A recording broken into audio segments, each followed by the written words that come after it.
পরিবার পরিজনের সঙ্গে ঈদ উদযাপনে ঢাকা ছাড়ছে মানুষ। শিডিউল মেনে চলছে ট্রেন। মহাসড়কে গাড়ির চাপ থাকলেও নেই যানজট। প্রশাসনের ভূমিকা বেশ ভালোই ছিল। আজকে রাস্তা পরিস্থিতি খুবই ভালো। রাস্তাঘাট ক্লিয়ার আছে, কোনো যানজটের কোনো আশা ভরসা নেই। সুন্দরভাবে আমরা শান্তিতে চলাচল করতে পারি। রাজশাহীতে হঠাৎ করে বেড়েছে করোনার প্রকোপ। গত দুদিনে 4 চিকিৎসক সহ 11 জন আক্রান্ত। স্বাস্থ্য সচেতনতা বাড়ানোর তাগিদ। জাতীয় ঐক্যমত্য কমিশনের সঙ্গে রাজনৈতিক দলগুলোর দ্বিতীয় দফায় বৈঠক আজ। আলোচনায় গুরুত্ব পাবে রাষ্ট্রীয় ও নির্বাচন ইস্যু। 1 মাসের মধ্যে সংস্কার বাস্তবায়ন করে ডিসেম্বরে নির্বাচন সম্ভব বলছে বিএনপি। নির্বাচনের তারিখ ঘোষণার আগে জুলাই সনদ চায় এনসিপি। ঢাকা টাঙ্গাইল মহাসড়কে প্রতিনিয়তই ঘটছে ডাকাতি। আতঙ্কিত চালক ও যাত্রীরা নজরদারি জোরদারের কথা বলে দায় সারছে পুলিশ। আশুলিয়ায় নির্মাণ কাজের কারণে সড়কে যানজট। খানাখন্দে জমা পানি বাড়াচ্ছে ভোগান্তি। ঈদযাত্রা নির্বিঘ্ন করতে প্রস্তুতি চলছে পুলিশের। এবং পোল্যান্ডের প্রেসিডেন্ট নির্বাচনে হাড্ডাহাড্ডি লড়াই। অল্প ভোটের ব্যবধানে জিতলেন কারুল নাউরাফি। সামাজিক সুবিধা নিশ্চিত করার প্রত্যয়। দেখছিলেন শিরোনাম সংবাদ সকালের সঙ্গে আছি আমি আয়েশা বুকলি। এবার বিস্তারিত। পরিবার পরিজনের সঙ্গে ঈদ উদযাপনে ঢাকা ছাড়ছেন মানুষ। ট্রেন বাসে ভোগান্তি না থাকায় স্বস্তির কথা জানান যাত্রীরা। ঈদযাত্রার চতুর্থ দিনে মঙ্গলবার সকাল 6টা থেকে কমলাপুর রেলওয়ে স্টেশন থেকে দেশের বিভিন্ন গন্তব্যে ছেড়ে যান ট্রেন। ভোর থেকে স্টেশনে ভিড় করতে থাকেন ঘরমুখো মানুষ। এখনো পর্যন্ত শিডিউল বিপর্যয় না থাকায় ভোগান্তি ছাড়াই বাড়ি ফিরছেন তারা। প্রত্যাশা করছেন ফিরতি পথও যেন স্বস্তির ও নিরাপদ হয়। রাজধানীর সায়দাবাদ, গাবতলী ও মহাখালী বাস টার্মিনালেও বাড়ছে যাত্রীদের চাপ। তবে যথাসময়ে বাস ছেড়ে যাওয়া কোনো ভোগান্তি নেই। এদিকে ঈদযাত্রা নির্বিঘ্ন করতে পর্যাপ্ত নিরাপত্তা ব্যবস্থা নিয়েছে পুলিশ।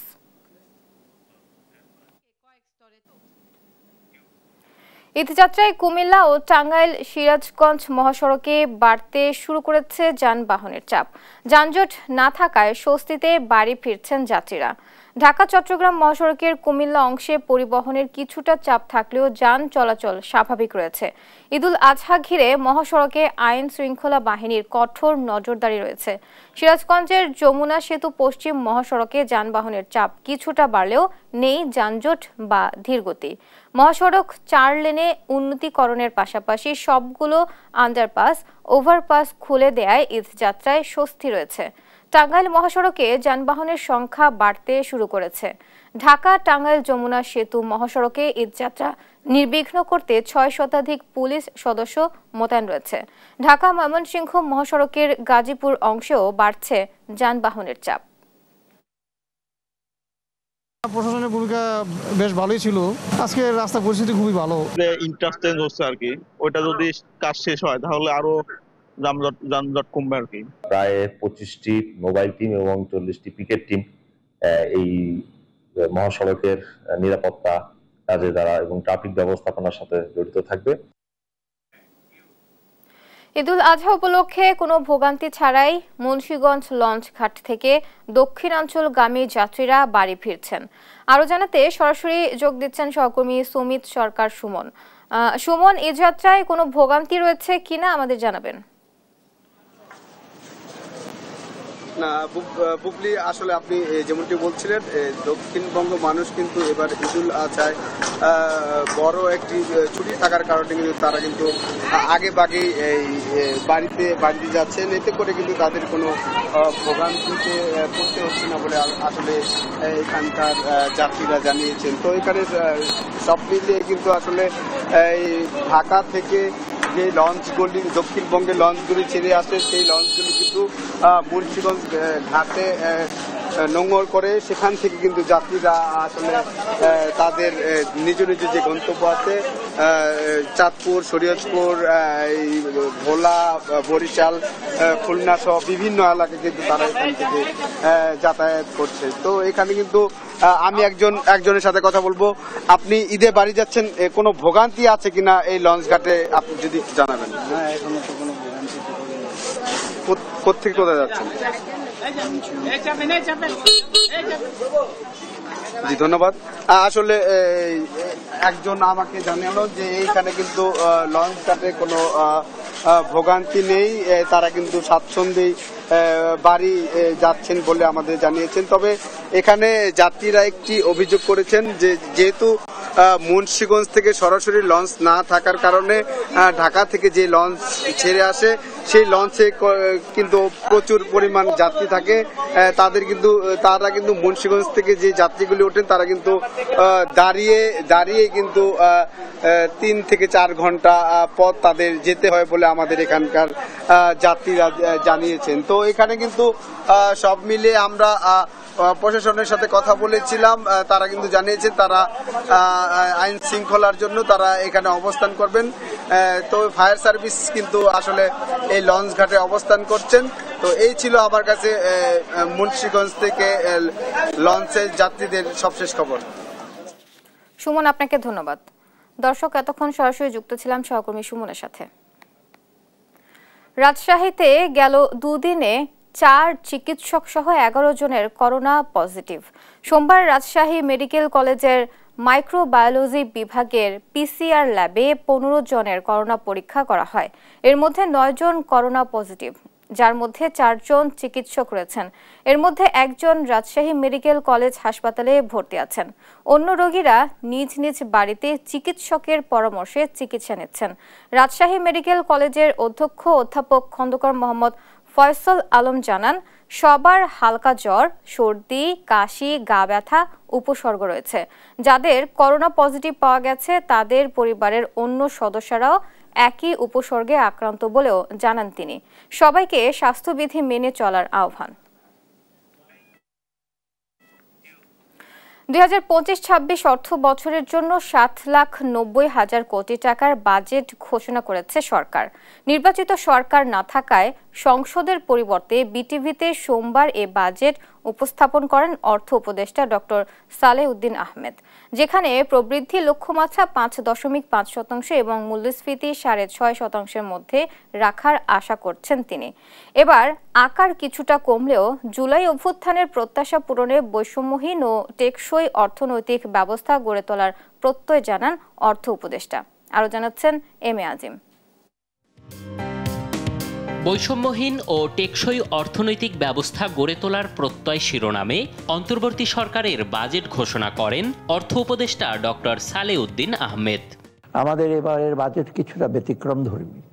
দেশের ইতিহাসে প্রথমবারের মতো আমরা বিগত বাজেটের চেয়ে ছোট আকারের বাজেট আগামী অর্থবর্ষের জন্য প্রস্তাব করছি। 2025-26 অর্থ বছরের প্রস্তাবিত বাজেটে আকার ধরা হয়েছে 7,90,000 কোটি টাকা, যা আগের বছরের চেয়ে 7,000 কোটি টাকা কম। একই সঙ্গে বিগত সময়ে বাড়তে থাকা বাজেটের আকার প্রথমবার কমল। মোট বাজেটের 5,60,000 কোটি টাকাই ব্যয় করা হবে বেতন ভাতা, ভর্তুকি সহ দেশ পরিচালনায়, আর উন্নয়নের জন্য ব্যয় করা হবে 2,45,609 কোটি টাকা। পরিচালন ব্যয়ের 5,60,000 কোটি টাকার মধ্যে আবর্তক ব্যয় ধরা হয়েছে 4,98,000 কোটি টাকা, আর অভ্যন্তরীণ ঋণের সুদ 1 লাখ কোটি টাকা ও বৈদেশিক ঋণের সুদ 22,000 কোটি টাকা। উন্নয়ন ব্যয় বরাদ্দ 2,45,00,000 কোটি টাকার স্কিম 5,303 কোটি টাকা। এডিপি বহির্ভূত বিশেষ প্রকল্পে 7,751 কোটি, বার্ষিক উন্নয়ন কর্মসূচির জন্য 2,30,000 কোটি, কাজের বিনিময়ে খাদ্য কর্মসূচিতে 2,555 কোটি টাকা ধরা হয়েছে। খরচের 7,90,000 কোটি টাকার 5,64,000 কোটি টাকা আসবে রাজস্ব আদায় থেকে, যার মধ্যে জাতীয় রাজস্ব বোর্ড অন্তর্ভুক্ত কর 4,99,000 কোটি টাকা, এনবিআর বহির্ভূত কর 19,000 কোটি টাকা ও কর বহির্ভূত আয় 46,000 কোটি টাকা এবং বৈদেশিক অনুদান 5,000 কোটি টাকা ধরা হয়েছে। আয়ের পর বাজেটে ঘাটতি থাকছে 2,26,00,000 কোটি টাকা। ঘাটতি পূরণে 1,05,000 কোটি টাকা বৈদেশিক ঋণ ও 1,01,000 কোটি টাকা অভ্যন্তরীণ ঋণ নেয়ার পরিকল্পনা সরকারের। এবারের বাজেট সংসদে উপস্থাপন না হওয়ায় নাগরিকদের মতামত নেবে অর্থ মন্ত্রণালয়। মতামতের ভিত্তিতে চূড়ান্ত হওয়া বাজেট আগামী 23 জুনের পর যে কোনো দিন উপদেষ্টা পরিষদে অনুমোদন দেয়া হবে।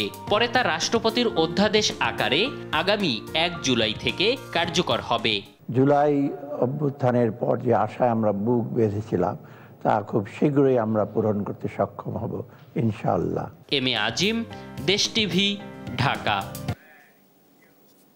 2025-26 অর্থ বছরের প্রস্তাবিত বাজেটে নাগরিকদের জন্য কিছু পণ্যে থাকছে সুখবর, আবার কিছু পণ্যে গুনতে হবে বাড়তি শুল্ক।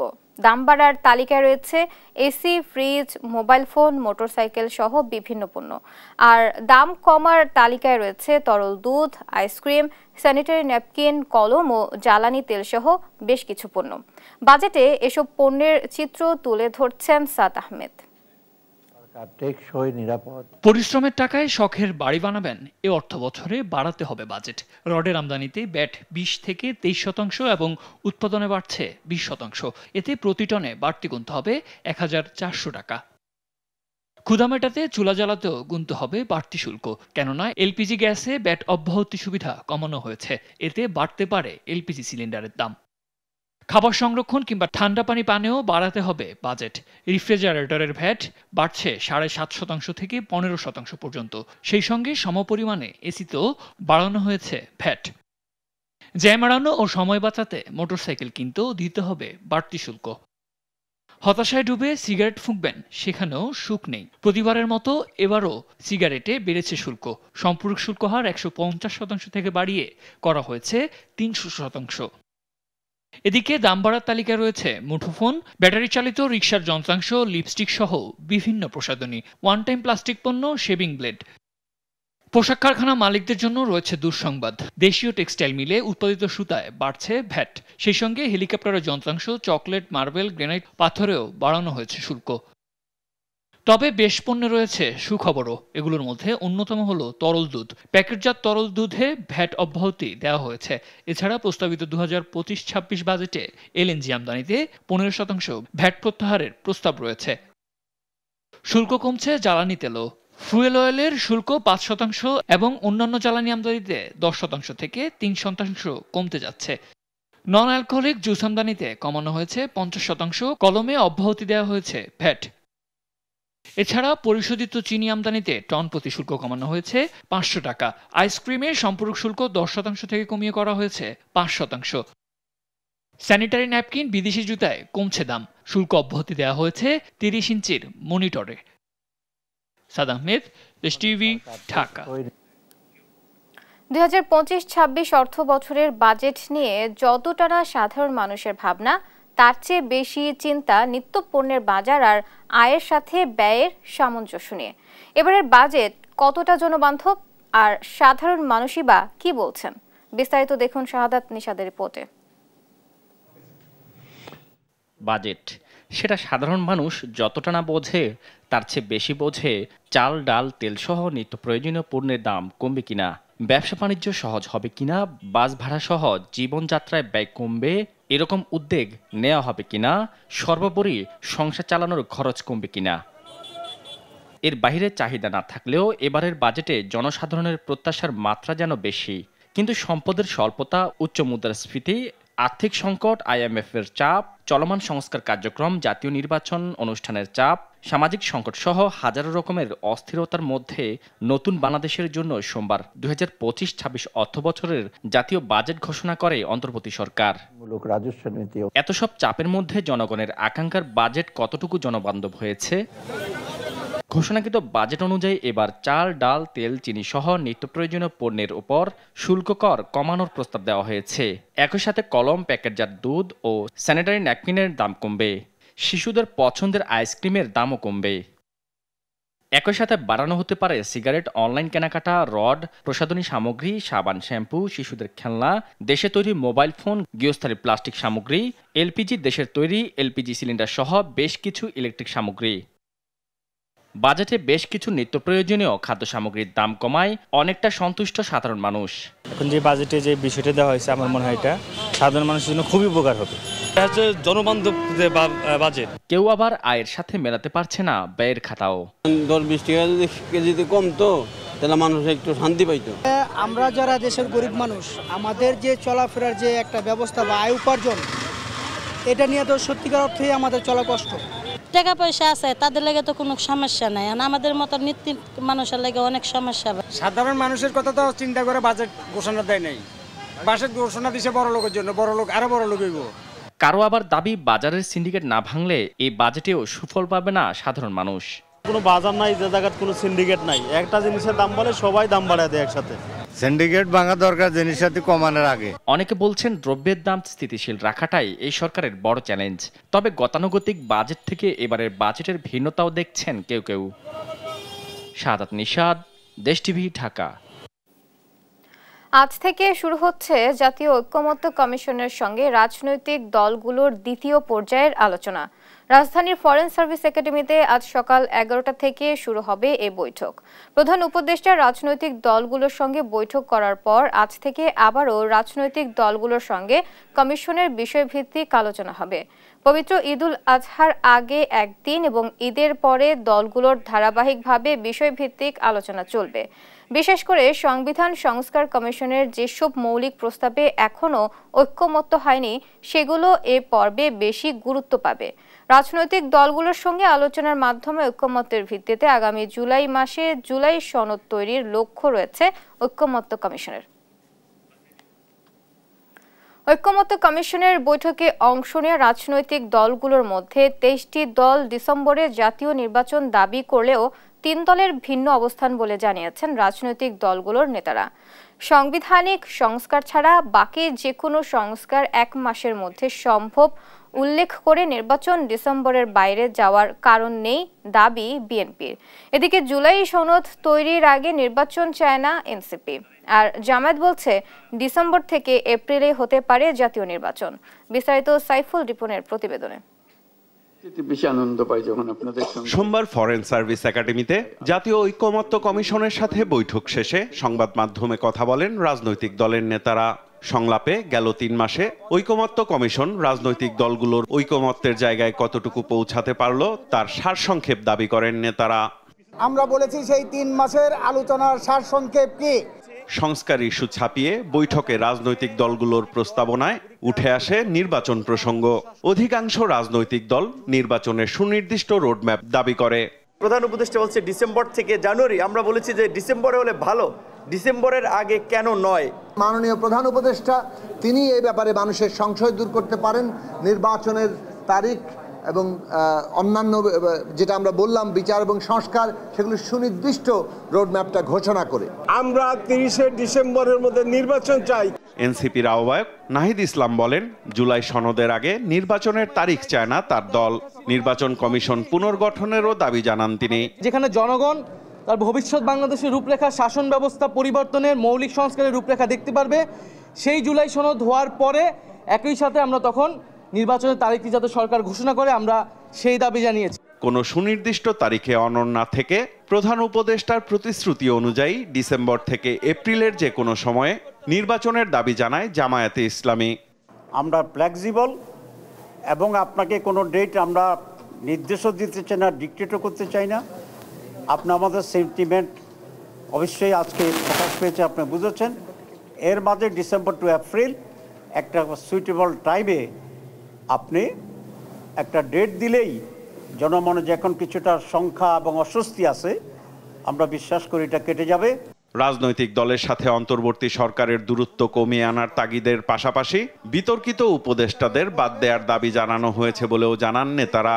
তারা যাতে তাদের নিরপেক্ষতা বজায় রাখে, কোনো দল যাতে আসলে মনে না করে যে সরকার কারো কারোর প্রতি পক্ষপাত করছে, কোনো বিষয়ের প্রতি সংস্কারের চাইতে বেশি মনোযোগ দিচ্ছে। সব ইস্যুতে ঐক্যমত্য হবে না উল্লেখ করে বিএনপির স্থায়ী কমিটির সদস্য সালাউদ্দিন আহমদ বলেন, এটি গণতন্ত্রের সৌন্দর্য। ঐকমত্যে পৌঁছানো বিষয়গুলো দ্রুত বাস্তবায়নে প্রতিশ্রুতিবদ্ধ হতে জুলাই সনদ করার আহ্বান জানান তিনি। কথা বলেন সংস্কার ও নির্বাচন নিয়েও।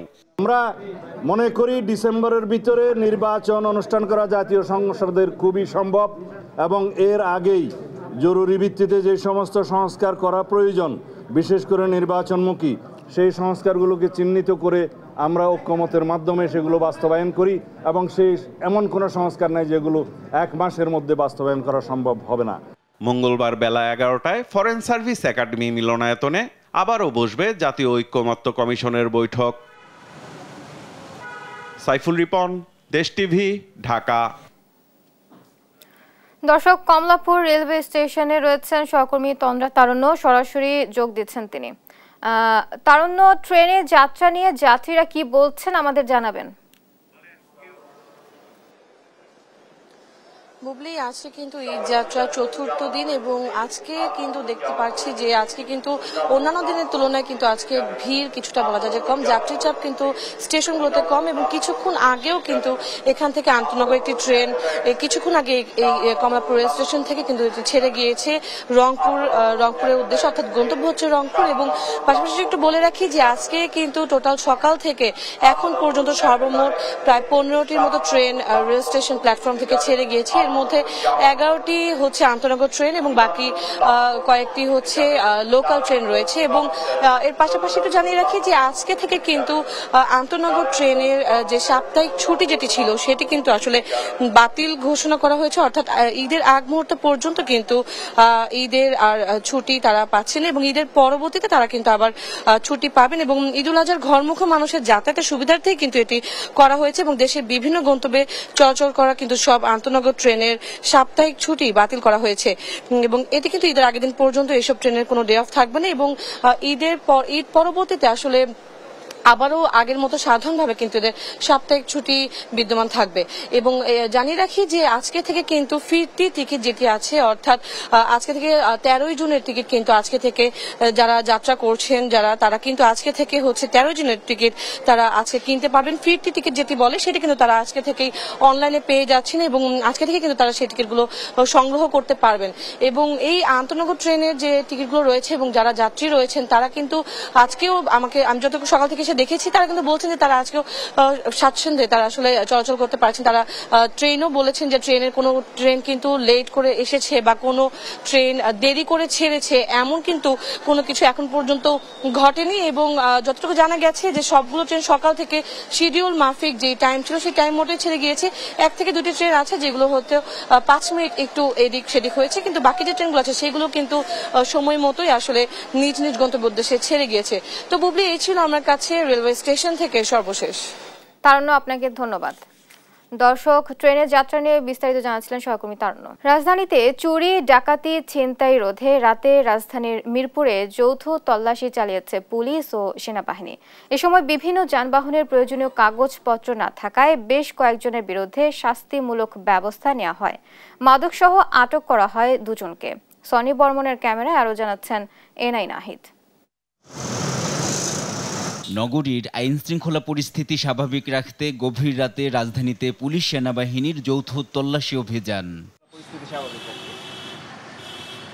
রোববার রাতে মিরপুর 2-এর সড়কপথে এ তল্লাশি কার্যক্রম চালায় যৌথ বাহিনী। এ সময় বিশেষ চেকপোস্ট বসিয়ে প্রাইভেট কার, মোটরসাইকেল সহ বিভিন্ন যানবাহনের প্রয়োজনীয় কাগজপত্র যাচাই বাছাই করা হয়। যৌথ বাহিনীর বিশেষ তল্লাশি কার্যক্রমকে স্বাগত জানান সাধারণ মানুষ। চুরি, ডাকাতি, ছিনতাই সহ নানান অপরাধ রোধে সারা দেশে অভিযান চলমান থাকবে আশা তাদের। এইভাবে চলতে থাকলে নারীরা অনেকটাই সেফ ফিল করবে বা ঠিকভাবে রোডে ঘাটে চলতে পারবে, মানে একটা ভয় যে ওই জিনিসটা থাকবে না আর কি। সেনাবাহিনী যে কাজটা করতেছে এটার জন্য আমরা তাদেরকে স্যালুট জানাই। এটা দেশের জনগণের জন্য, চলাচলের জন্য, আমাদের বাইকারদের জন্য অনেক ভালো। এইভাবে যদি করে তাহলে আরো অন্য মানুষ দেখে সেটা সতর্ক হয়ে যাবে। এই সময় যানবাহনের প্রয়োজনীয় কাগজপত্র না থাকায়, হেলমেট না পরায় বেশ কয়েকজনের বিরুদ্ধে শাস্তিমূলক ব্যবস্থা নেওয়া হয়। 35টা মামলা হয়েছে, 1,08,500 টাকা জরিমানা। মোটরসাইকেলে হয়েছে হেলমেটের লাইসেন্সের ডেট ফেল বা পেপারসের ডেট ফেল এগুলো, আর প্রাইভেট কারের ফিটনেসে ডেট ফেল আইন মানতে চায় না, যে হেলমেট নাই, কাগজের ডেট ফেল। কিছু মানুষের দেহ তল্লাশি করে সামান্য 2টার কাছে 2 পুরা গাঁজা পাওয়া গেছে, এটা আমরা জব্দ করছি, 2 জন আটক করা হয়েছে, এ বিষয়ে আইনগত ব্যবস্থা প্রক্রিয়াধীন। নগরীর আইন শৃঙ্খলা পরিস্থিতি স্বাভাবিক রাখতে আগামী দিনগুলোতেও তল্লাশি অভিযান চলমান থাকবে বলেও জানিয়েছে যৌথ বাহিনী। এনআই নাহিদ, দেশ টিভি, ঢাকা। দিনাজপুরে যানবাহন থেকে অবৈধভাবে চাঁদা উত্তোলনের অভিযোগে 4 জনকে আটক করেছে সেনাবাহিনী। সোমবার বিকাল 5:30টার দিকে রানীগঞ্জ বাজার গোহাটির প্রবেশদ্বারে যানবাহন থেকে চাঁদা উত্তোলনের সময় তাদের আটক করা হয়। আটককৃতরা হলেন উপজেলার নূরপুর এলাকার মামুনুর রশিদ, দুদু মিয়া, আব্দুল হাকিম ও ভাতসালা গ্রামের আজহার আলী। ঘোড়াঘাট সেনা ক্যাম্পের ক্যাপ্টেন মার্জিউল হক শাফিন জানান, আটককৃতরা নিজেদের শ্রমিক ইউনিয়নের কথা বলে হাটে প্রবেশকৃত পরিবহন চালকদের কাছ থেকে চাঁদা আদায় করছিল। এ সময় তাদের হাতে নাতে আটক করা হয়। পরবর্তীতে তাদের ঘোড়াঘাট থানায় হস্তান্তর করা হয় বলেও জানান তিনি। ব্যস্ততম ঢাকা-টাঙ্গাইল যমুনা সেতু মহাসড়কটিতে প্রতিনিয়তই ডাকাতির ঘটনা ঘটছে। সম্প্রতি যাত্রীবাহী বাস, ট্রাক এবং প্রবাসীর মাইক্রোবাসে ডাকাতি হয়েছে। ডাকাতির ঘটনায় আতঙ্কিত চালক ও যাত্রীরা।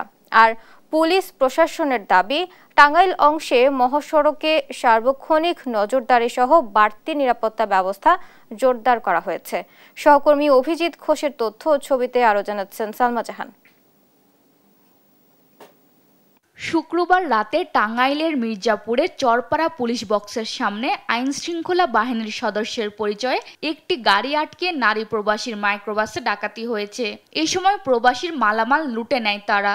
পরে টহলরত পুলিশের টিম এগিয়ে আসলে গুলি ছুড়ে ডাকাত দল। এতে পুলিশের সঙ্গে থাকা রেকার হেলপারের কবজিতে গুলি লাগে। থেকে 9 জন মানুষ ছিল, একজনের হাতে বন্দুক ছিল, অন্যজনের হাতে ছিল অনেক কিছু অস্ত্র ছিল। পুলিশের হাতে যে ওই রকি টকি থাকে এটা ছিল।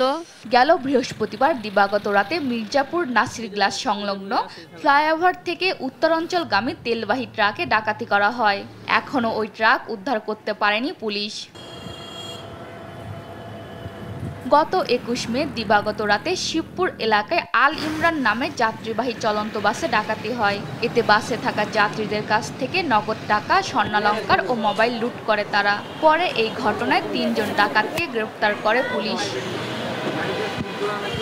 এদিকে গত 25 ফেব্রুয়ারি ভোরে ঘাটাইল সাগরদিঘি সড়কে লক্ষণের বাদ এলাকায় 4টি শিক্ষা সফরের বাস ডাকাতের কবলে পড়ে। 22 মার্চ মির্জাপুরে ফাঁকা গুলি করে 3 গরু ব্যবসায়ীর কাছ থেকে 78 লাখ টাকা ছিনতাই হয়। ডাকাতি, ছিনতাইয়ের এসব ঘটনায় মহাসড়কে ঈদ যাত্রায় শঙ্কায় চালক ও যাত্রীরা। রোডে আইন শৃঙ্খলা থাকলে পরে ভালো হয়, সবচেয়ে নিরাপদ। প্রশাসনের লোকজন যদি তৎপরতা থাকে তাহলে মনে হয় এটা সমস্যার সমাধান হতে পারে। পুলিশ, সেনাবাহিনী এগুলো মোতায়েন বেশি করে করার দরকার। হাইওয়ে পুলিশ যারা আছে তারা রাতে টহলে থাকবে, তাহলে দেখা যায় নিরাপদে যাত্রীরা তাদের গন্তব্যে যেতে পারবে। আমরা ভালোভাবে চলাফেরা করতে পারি, এই জন্য আইনকে আমাদেরকে সহযোগিতা করতে হবে। মহাসড়কে পুলিশের টহল জোরদার রয়েছে জানিয়ে ডাকাতদের ধরতে অভিযান চলছে বলে জানান এই পুলিশ কর্মকর্তা।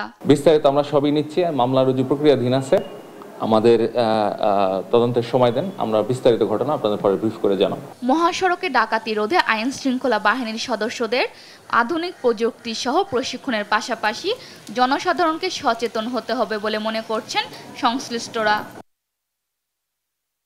নিউজ ডেস্ক, দেশ টিভি।